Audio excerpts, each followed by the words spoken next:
Chapter 2, Leaving Again. "Annie!" Jack shouted. "No one's here!" she shouted back. Jack thought about going home. Then he thought about all the books in the treehouse. He started up the ladder.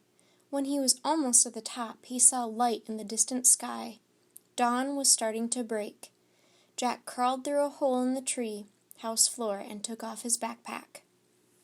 Annie shined her flashlight on the books scattered about the floor. "They're still here," she said. Annie shined the light on a dinosaur book.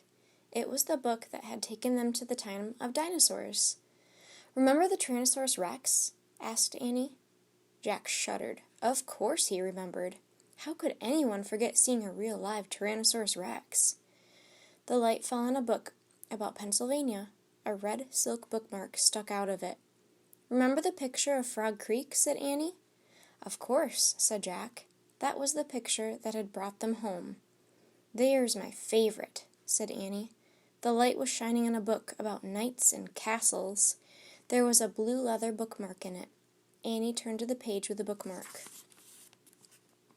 There was a picture of a knight on a black horse. He was riding toward a castle. "Annie, close that book," said Jack. "I know what you're thinking." Annie pointed at the cover. "Don't, Annie," said Jack. "We wish we could go there," Annie said. "No, we don't!" shouted Jack. The wind began to moan. The leaves began to tremble. It was happening again. "We're leaving!" cried Annie. "Get down!" The wind moaned louder. The leaves shook harder. Jack squeezed his eyes shut. The treehouse started to spin. It spun faster and faster. Then everything was still, absolutely still. Jack opened his eyes. He shivered. The air was damp and cool. The sound of a horse's whinny came from below. "Nee!" "I think we're here," whispered Annie.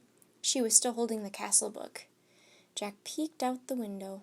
A huge castle loomed out of the fog. Jack looked around. The treehouse was in a different oak tree. "Look," said Annie. Down below, a knight on a black horse was riding by. "Oh, man," said Jack, "that's incredible.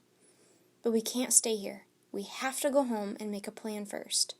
He picked up the book about Pennsylvania. He opened it to the page with a red silk bookmark. He pointed to the photograph of the Frog Creek woods. "I wish—" "No," said Annie. She yanked the book away from him. "Let's stay. I want to visit the castle." "You're nuts. We need to examine the situation," said Jack. "From home." "Let's examine it here," said Annie. "Come on, Annie." Jack held out his hand. "Give it." Annie gave Jack the book. "Okay, you can go home. I'm staying," she said. She clipped the flashlight to her belt. "Wait," said Jack. "I'm going to take a peek, a teeny peek," she said, and she scooted down the ladder. Jack groaned. "Ugh."